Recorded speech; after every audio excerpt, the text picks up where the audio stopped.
আবার স্বাগত একুশে বিজনেসের সঙ্গে আছি মহিমা পলি। দর্শক, এখন রয়েছে দেশের ব্যবসা বাণিজ্য, অর্থনীতি ও নারী উদ্যোগ নিয়ে বিশেষ আলোচনা। আর এই আলোচনার জন্য আমাদের স্টুডিওতে রয়েছেন উইমেন এন্টারপ্রেনিউরস অ্যাসোসিয়েশন অব বাংলাদেশের প্রেসিডেন্ট নাসরিন ফাতেমা আওয়াল।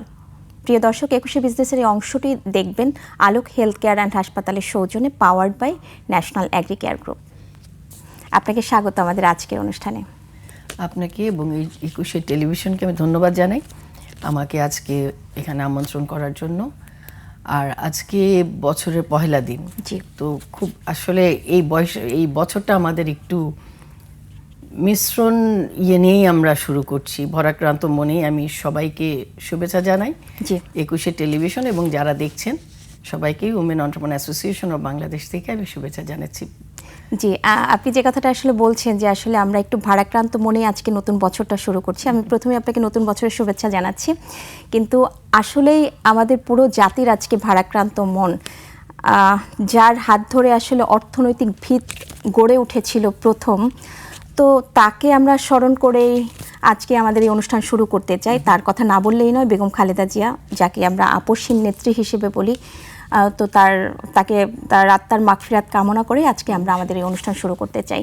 তো আপনি যেহেতু নারী উদ্যোগ এবং ব্যবসা বাণিজ্য এগুলোর সাথে কাজ করছেন, প্রথমেই জানতে চাইবো ব্যবসা বাণিজ্যর বর্তমান কি অবস্থা? ব্যবসা বাণিজ্য বর্তমান অবস্থা কি আসলে আছে ঠিক মতো? কোথাও আপনি যেখানেই হাত দিবেন সেখানেই কিন্তু ফাঁকা, কোনোখানে কিন্তু ব্যবসা বাণিজ্য সেভাবে চলছে না এবং বিনিয়োগও আমাদের বন্ধ, কিন্তু খুব একটা বিনিয়োগও হচ্ছে না। তো আমি আশা করছি যে সামনে, আর নারীদের উপরে কিন্তু অত্যাচার যে থেমে আছে তা না, আমি সেটা বলবো না। ভেবেছিলাম যে নারীদের উপরে এখন কিছুটা সহনীয় হবে সবাই, কিন্তু দেখা যাচ্ছে যে নারীদের উপরে যেটা চলছিল, বিশেষ করে আমি বলবো এন্টারপ্রেনার যারা কাজ করছেন, বিজনেস নিয়ে উদ্যোক্তা যেই নারীরা, তাদের কথাই বলবো বেশি। কারণ সন্ধ্যার পরে একটা উদ্যোক্তা নারী যদি বাইরে বেরোতে না পারেন, তো উনি তাহলে কিভাবে এগিয়ে যাবেন, ওনার কাজ কিভাবে হবে? তো সেই জায়গাটা দেখা যাচ্ছে এখনো নারীরা পিছে তো আছেই, কিন্তু নির্যাতিতও হচ্ছে, বের হতে পারছে না ঠিক মতন। আমাদের law and order situation plus আমাদের গভর্নমেন্টের একটু সদয় দৃষ্টি থাকতে হবে, সেটা না হলে নারীরা এগিয়ে আসতে পারবে না। আর যেই দেশে নাকি আপনি মোর দেন 50%, 50%-এরও বেশি পপুলেশন নারী, তো সেখানে আপনারা এই সেক্টরটাকে বাদ দিয়ে তো আমাদের দেশ, কোনো দেশই চলতে পারে না, উঠতে পারে না। তো সেই জিনিসটা আমরা আগেও বলেছি, এখনও বলছি যে মাথায় রেখে কাজগুলো আসলে করতে হবে। এখন নারী বান্ধব যদি না হয়, একটা নারীর পক্ষে কাজ করা কিন্তু খুব ইজি না, একটা জটিল। তারপরেও নারীরা আসছে, কাজ করছেন, বিজনেসে তো অনেক এগিয়ে গেছেন। প্রত্যেক দিনই দেখা যাচ্ছে, কিন্তু দিনই বলবো আমি, যে অনেক নারী এভরিডেই নতুন নতুন করে আসছেন, নতুন কিছু আইডিয়া নিয়েও আসছেন, সেগুলিও ভালো। আর ইউনিভার্সিটির স্টুডেন্ট যেগুলো বলবো, তারা কিন্তু দেখছে যে আপনার চাকরির বাজার খুব একটা ভালো না, পুরুষরাই চাকরি পাচ্ছে না, নারীরা কোথায়? তো সেই দিকটা চিন্তা করেও কিন্তু অনেক নারী আপনার এই বিজনেসের দিকে এগোচ্ছে। তো সেখানে আপনার যদি নারীদেরকে আপনি নারী বান্ধব পরিবেশটা না দেন, তাহলে নারীদেরকে তো এগিয়ে যাওয়াটা খুব জটিল, সহজেই হবে না। আর তাছাড়া আপনি দেখবেন যে একটা নারী যখন কাজ করে, অনেক বাধা, বাসার থেকেও বাধা, ফ্যামিলি বাধা আছে। আবার ফ্যামিলিরা কিন্তু প্রথম খুশি হয় যখন নাকি তার প্রোডাক্টটা সেল করে যে পুঁজিটা ঘরে আসছে। দেখবেন যে 7 দিন, মাসে হয়তো 7টা দিন নারীটাকে বেশ করবে, তারপরেই দেখা যায় বলা শুরু করে, বাচ্চারা পড়াশোনা করছে না, তুমি বাইরে বাইরে থাকো, খানা ঠিক মতো হচ্ছে না, ঘর গোছানো হচ্ছে না, নানা রকম সমস্যা সামনে চলে আসে। তো সেগুলো একটু পুরুষদের মাইন্ডসেটটা একটু ঠিক করা দরকার, চেঞ্জ করা দরকার। কারণ একটা নারী কাজ করতে গেলে একজন পুরুষকেও তো তার সাথে কিছুটা সাহায্য দিতে হবে ঘরের কাজের জন্য।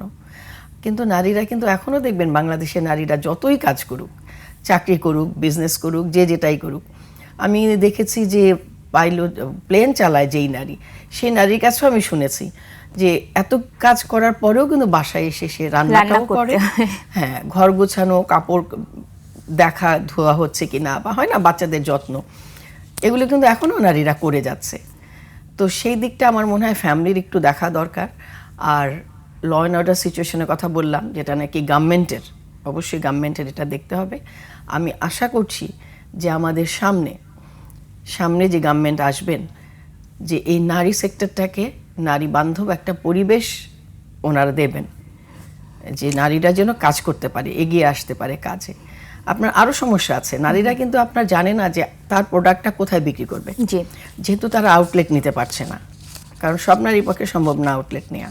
সো সেই দিকটা একটু খেয়াল রাখতে লাগবে। আরেকটা হচ্ছিল অনেক বাধা বা অনেক বড় একটা সমস্যা ব্যাংকিং।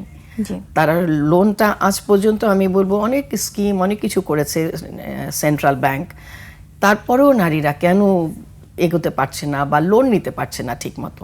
সেই আমি এখানে একটু ইন্টারাপ্ট করব যে অনেকেই আসলে হচ্ছে অনেক সময় যখন আমরা বাইরে কথা বলি তখন অনেকেই বলে যে আমরা যখন নারী উদ্যোক্তা যারা আছেন ওনারা বলেন যে আমরা যখন নতুন একটা কিছু করতে যাব তখন দেখা যায় যখন লোনের জন্য আমরা ব্যাংকে যাব তখন কি করা হয়, যেটা সেই লোন গ্যারান্টার জিনিস সেটাও তার একজন পুরুষের উপর নির্ভর করে। তো এই বিষয়টা কি আসলে আপনাদের কাছেও আসে, বা এই জায়গা থেকে আপনাদের দায়বদ্ধতা কতটুকু, বা আপনারাও কতটুকু কাজ করছেন যেহেতু উইমেন এন্টারপ্রেনার্স হিসেবে কাজ করছেন? এখানটায় আমি বলবো যে এটা একটা বিরাট সমস্যা, এখনো চলছে। তো ঠিক আছে, ব্যাংকের আপনার গ্যারান্টি একজন লাগে, কিন্তু ফ্যামিলি থেকে দিতে রাজি না। কারণ ফ্যামিলি মনে করে যে আমার যতটুকু আছে, এখন আমি যদি গ্যারান্টার হই তাহলে আমার এই পুঁজিটাও তো চলে যাবে। সো যার জন্য নাকি ফ্যামিলিরাও অনেকটা স্বচ্ছন্দ বোধ করে না। তারা মনে করে নারীটা ঠিক আছে কাজ করছে, বাট এটা এমন কিছু না, আমি যেরকম কাজ করছি সেরকম কাজ এরা করছে না, ততে যে কোনো টাইমে তার কাজ নাও থাকতে পারে, তো তখন আমার এটা কোথায় যাবে। তো এ ধরনের একটা আছে কিন্তু নারীদের প্রতি, যে নারীরা পারে না। কিন্তু দেখবেন নারীরা পারে না, নারীরা কি পারে না সেটাই আমি শুনতে চাই আসলে কোনটা পারে না নারীরা। তো সে জায়গা থেকেও আপনার কিন্তু আমার মনে হয় যে এই ফ্যামিলি বলেন, ব্যাংক বলেন, রাষ্ট্র বলেন, সবাইকে একটু সচেতন হওয়া দরকার যে না, নারীদেরকে এগিয়ে না আনলে বাংলাদেশ কিন্তু এভাবেই চলতে থাকবে। এগিয়ে যাওয়ার অনেক দেরি, আপনার অনেক স্লো, এখনো কিন্তু স্লো যাচ্ছে। এই নারী সেক্টরটাকে যদি একটু সাহায্য দেয়, একটু হেল্প করে যে এগিয়ে আসার জন্য, তাহলেই কিন্তু নারীরা অনেক কিছু পারে। আর ব্যাংকিং এর কথা বললেন, আমার কয়েকটা এক্সাম্পলই আমার আছে, তবে একটা এক্সাম্পল আপনাকে বলি। যখন সিএনজি স্টেশন, সবাই একটা টাইম ছিল যে সবাই খুব ক্রেজি সিএনজি স্টেশন দিবে, তখন খুব বুমিং ছিল শুরুটা এই বিজনেসটা। তখন আমাদেরই একজন মেম্বার, সে ব্যাংকে গেছে, সে বুটিক করতো, তো তারপরে সে দেখলো তার একটা ল্যান্ড তার বাবা দিয়েছে, তো দেখলো আমার যখন কোলেটারাল আছে আমিও সিএনজি করব। ব্যাংকে যাওয়ার পরে ব্যাংকের ম্যানেজার সাহেব তো খুব হয়ে গেছে, বলে যে না, আপনি পারবেন না, আপনি মহিলা মানুষ, এটা আপনার কাজ না, এটা বেটা ছেলেদের কাজ। তো কিছুতেই ওকে লোনের এনকারেজ করছে না যে লোন নেন। তো বললো আমি কোলেটারাল দিচ্ছি, আমি জমি দিচ্ছি। বলে বাবা একটা জমি দিয়ে গেছে, এটা এনজয় করেন, আপনার এগুলিতে সিএনজিতে এসেন না, এগুলো মেয়েদের না। তো তারপরে যখন দেখলো যে মহিলাটা, আমার মেম্বারটা কিছুতেই কনভিন্স হচ্ছে না, তো তখন ম্যানেজার সাহেব বললো যে আচ্ছা এই কাগজগুলো নিয়ে আসেন, কয়েকটা মন্ত্রণালয় থেকেই মনে হয় নিতে হবে। সেই কাগজগুলি নিয়ে এসে মনে হয় 6 মাস লেগেছে, গেছে। তখন তো উনি অবাক, বলে যে আপনি আবারও এসছেন কেন, এটা তো আপনার জন্য না, আপনি কেন শুধু শুধু কষ্ট করছেন। তো অনেক কথা বলার পরেও কনভিন্স করতে পারিনি ব্যাংকারকে। তো সে চলে আমার কাছে এসে বলছে যে এখন কি করব, একটু হেল্প করো। তো আমি ফোন করলাম, ব্যাংকার ভদ্রলোক, উনি হয়তো আমি জানি না কি চিন্তা করে তখন এনকারেজ করেছিলেন, কোনো খারাপ নিশ্চয়ই ছিল না, কিন্তু উনি ভাবছিলেন যে হবে না, নারীরা পারে না এটা। তো আমাকেও আমার কথাতে উনি কনভিন্স হলেন না। তো আমি বললাম আচ্ছা ঠিক আছে, আমি আমার অফিস থেকে অফিসার পাঠাচ্ছি। তো অফিসার যে কথা বলে চলে তারপরে উনি রাজি হলেন, কিন্তু তখনও উনি ডাউট ছিলেন যে এটা হবে না, ওনার কোলেটারালটা নষ্ট হলো। কিন্তু আজকে আপনি দেখবেন যে তার একটা না, 2টা সিএনজি স্টেশন, এবং তার সাথেও আনুষঙ্গিক জানি কি কি লাগে সবকিছুই সে করে ফেলেছে। সেই জায়গাতে অবশ্যই আমাদের আসলে চ্যালেঞ্জ ফেস করতে হবে, যেটা আমরা পেয়েছি আসলে সদ্য বিদায়ী আমাদের প্রধানমন্ত্রী, তার কাছ থেকে আমরা পেয়েছি। আমরা একটি বিরতি নেব, বিরতির পরে আমরা এই বিষয়গুলো নিয়ে আবারও আলোচনায় ফিরব। দর্শক, এ পর্যায়ে নিচ্ছে একটা বিরতি, ফিরবো একটু পরেই, ততক্ষণ সঙ্গেই থাকুন।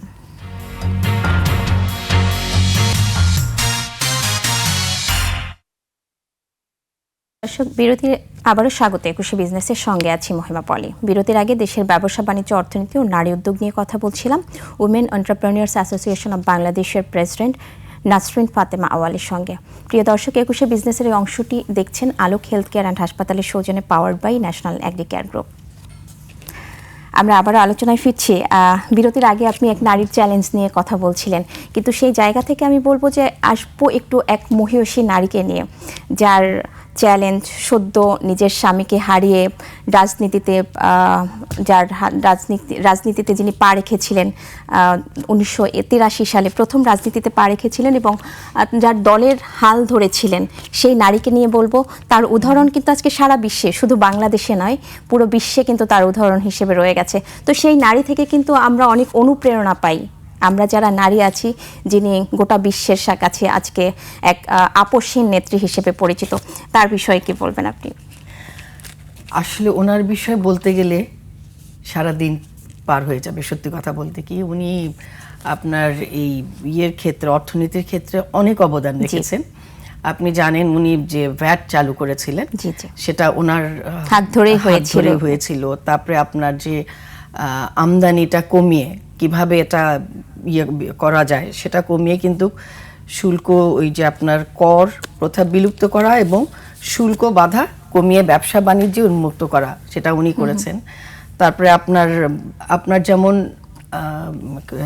কি বলে ওইটা, যমুনা ব্রিজটা যে হলো, উনি উত্তরবঙ্গকে কানেক্ট করার জন্য এই ব্রিজটা করলেন, এত বড় একটা নিয়েছেন। এছাড়া অনেক আছে। তো আমি একটু যমুনা ব্রিজের রিসর্টের কথাটাই বলি, একটু শেয়ার করি এখানটায়। সেটা হলো, উনি যমুনা রিসর্ট ছিল ব্রিজের পাশে, তো উনি খুব পছন্দ করতেন ওখানে যে একটু বিশ্রাম নিতে আসা যাওয়ার পথে। তো উনি সবসময়ই দেখা যেত যে আসা যাওয়ার পথে যমুনা রিসর্টে একটু বসতেন, এবং আমার হাজব্যান্ড আব্দুল আল মিন্টু তাকে আবার ফোন করে, মানে ন্যাচারালি ওটা তো আমাদের ছিল, তো ফোন করে উনি মানে জানাতো। তো মিন্টু ঢাকা থেকে যেত, আবার উনি এসেও বিশ্রাম করে আবার ঢাকায় চলে আসতেন, কিংবা আবার ওই পারে যেতেন। তো সেখানটা একটা আমাদের কাছে মানে এটা বিরাট একটা পাওয়া বলবো। এবং ওনাকে অনেক কাছ থেকে দেখেছি। নারীদের জন্য উনি সবকিছুই আসলে ওনার ছিল, যেরকম আপনার অ্যাসিডের জন্য উনি যেই ইয়েটা করেছিলেন, নীতি একটা করেছিলেন, ওখানে আমি প্রায় যেতাম। প্রাইম মিটিংগুলোতে আমি সবসময় অ্যাটেন্ড করতাম, women entrepreneur association of Bangladesh থেকে। তারপরে দেখবেন যে অ্যাসিড কিন্তু বিলুপ্ত হয়ে গেছে, নারীদের প্রতি আর সেরকম ভাবে হয় না। সেই সময় স্ট্রংলি কিন্তু এই ক্যাম্পেইনটা চালানো হয়েছিল বিভিন্ন মিডিয়াতে।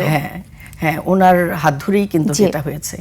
তারপরে আপনার যে স্কুল কলেজে আপনার মিড ডে মিল একটা উনি চালু করেছিলেন, বাচ্চারা যেন ঝরে না পড়ে কিংবা ইন্টারেস্ট পায় যেন ওই স্কুলে আসতে।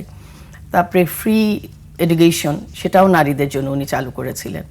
ওনার আসলে সব জায়গাতেই আমি বলবো, ব্যাংকিং ক্ষেত্রটা দেখেন, যে ব্যাংকিংয়ে উনি কিন্তু কোনো প্রাইভেট ব্যাংক দেননি, কারণ কোনো দরকার ছিল না, উনি ঢেলে সাজিয়েছেন ব্যাংকগুলো। এছাড়া আপনার গার্মেন্টসের যে ব্যাকআপ লিঙ্কেজ, যেগুলো দেশ থেকে যদি নেওয়া হয় দেশি পণ্য, তাহলে একটা ইনসেন্টিভ দেওয়া প্রথা চালু করেছিলেন। তো আপনার ওনার কথা আসলে কোথায় যে শেষ হবে। আপনি যেটা ভ্যাট প্রথার কথা বলছিলেন, এটা কিন্তু রাজস্ব আদায়ের সবচেয়ে বড় একটি খাত এই মুহূর্তে, রাজস্ব আদায়ের মেরুদণ্ড বলা হয় এই খাতটাকে, কিন্তু সেটাও কিন্তু উনি করেছিলেন প্রথমবার। যা ওই সময় কিন্তু অনেক চ্যালেঞ্জও হয়ে এসেছিল এটার জন্য, অনেকের মত দ্বিমত অনেক কিছুই ছিল, কিন্তু সেটাও কিন্তু সেই অসম্ভবকে কিন্তু সম্ভব করেছেন তিনি, এবং বলিষ্ঠ নেতৃত্বের জন্যই। এক্স্যাক্টলি। সো উনি অ্যাকচুয়ালি, ওনার সম্বন্ধে একটু বলি আমি, যে উনি কথা ওইভাবে বলেন না, কমই বলেন বলবো, কিন্তু উনি যে এত কাজ করেছেন সেটার প্রচার কিন্তু সেরকম ভাবে হয়নি, যে ওনার হাত ধরে, কিংবা উনি কখনোই বলেনি আমি এটা করছি, ওটা করেছি, এই ধরনের কথাও শুনিনি। উনি কথা কম বলেন, কিন্তু কাজ করেছেন অনেক। আরেকটা ব্যাপারে আমি একটু শেয়ার করি, যে আমারই স্মৃতি থেকে, সেটা হলো আমার ছেলে তাবিদ যখন মেয়রের জন্য, এটা আকস্মিকভাবেই হলো, সেটা মিন্টুরই কথা ছিল। তখন হাইডিংয়ে ছিল সব বিএনপি নেতারা, এবং এক একজনের এগেনস্টে অনেকগুলো কেস। তো মিন্টু হাইডিংয়ে আমাকে রাত 2টার সময় ফোন করলো, যে ম্যাডামের সাথে কথা হয়েছে, আমি তো যদি আমি না পারি, কারণ আমি কাউকে পাইনি আর, বুলু ভাইকে চেষ্টা করেছে, আরও কয়েকজনকে, সবার এগেনস্টেই কেস। কেউই মেয়রের জন্য আপনার করতে ফর্ম ফিল আপ করতে পারবেন না, যেহেতু বাধা আছে তাদের। তো মিন্টু ছিল না বাধা, সে মিন্টু করছিল, এবং তার সাথে এখন ম্যাডাম বলছিল যে যদি আপনাকে তো দিতে চায় না, এখন যদি না হয় তাহলে কি করব, কেউ তো নাই। তখন তাবিদের নামটা এসেছিল, আমার বড় ছেলে তাবিদ। তখন তাবিদকে আমাকে যখন বললো রাত 2টার সময় ফোন করে যে তাবিদকে ফর্ম ফিল আপ করতে বলো, কালকে লাস্ট ডেট। তো আমি একটু অবাক হলাম যে তাবিদ কেন, এটা তো তুমিই করছো। তো বলে যে না, যদি না হয় আর কোনো নেতাকে পাওয়া যাচ্ছে না যে করতে পারে, তো সেই সুবাদে তাবিদকে দেয়া হলো। এবং আসলে মিন্টুকে কোনো মতেই দেওয়া হলো না, অনেক চেষ্টা করেও মিন্টু আর করতে পারলো না, তখন তাবিদ সামনে চলে আসলো।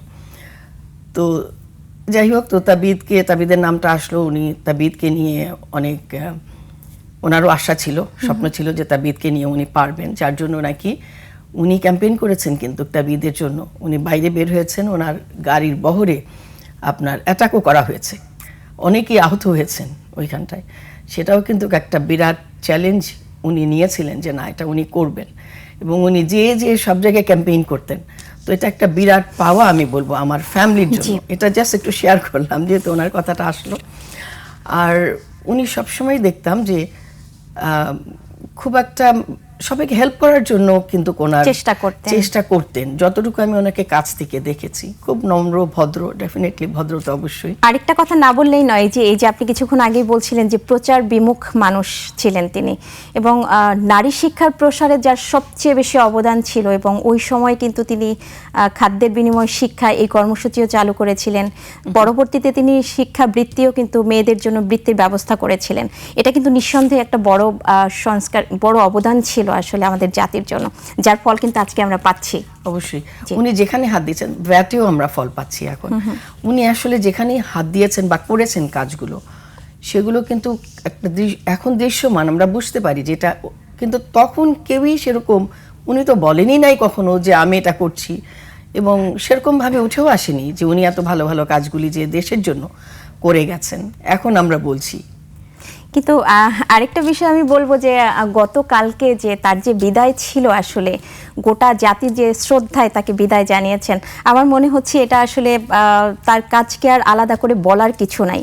সেই পুরস্কার কিন্তু গোটা জাতি তাকে সম্মানের সহিত বিদায় দিয়ে জানিয়ে দিয়েছেন আমার মনে হচ্ছে। শুধু জাতি না, আপনার বাইরে থেকেও, জি, পুরো ওয়ার্ল্ড থেকেই তো অনেক কন্ডোলেন্স এসছে, এবং সবাই খুব ইগারলি, আমার মনে হয় যে ওনার এই যাত্রাটাকে সবাই ভরাক্রান্ত মনেই, আপনার শুধু আমাদের দেশে না, আমি বলবো বাইরের দেশও, বাইরে থেকে অনেকেই এসছেন, সেটা তো জানেনি ওনাকে বিদায় দিতে, কিন্তু এত সুন্দরভাবে উনি বিদায় দেয়া হয়েছে ওনাকে। সত্যি উনি এত কাজ না করলে, বা এটা থেকে বোঝা যায় যে উনি আসলে বাংলাদেশের জন্য কি করে গেছেন। আমরা হয়তো কয়েকটা জিনিস নিয়ে আলোচনা করলাম, এর বাইরেও কিন্তু, এর উপরেও কিন্তু উনি অনেক কাজ করেছেন যেগুলো আলোচনায় আমরা আনিনি বা আসেনি, বা আমরা নিজেরাও হয়তো এখনো জানি না আরো কত কিছু করেছেন। আমরা আসলে একেবারেই শেষ পর্যায়ে চলে এসেছি। আমরা শেষ করব যে বিভিন্ন মিডিয়া গতকালকে যখন বলছিলেন যে আসলে সরল গৃহবধূ থেকে আজকে একটা মহাকাব্যের বিদায় হয়েছে, এবং পুরো জাতির শ্রদ্ধা ভালোবাসায় সেই মহাকাব্যের সমাপ্তি হয়েছে, গোটা জাতি তাকে মনে রাখবে। ধন্যবাদ আপনাকে। আপনাকেও ধন্যবাদ, এবং আমি ওনার আত্মার বিদায় কামনা করছি যে উনি নিশ্চয়ই জান্নাতুল ফেরদৌস পেয়ে গেছেন অলরেডি। তো আপনাদেরকে ধন্যবাদ আমাকে ডাকার জন্য। আমিন, ধন্যবাদ।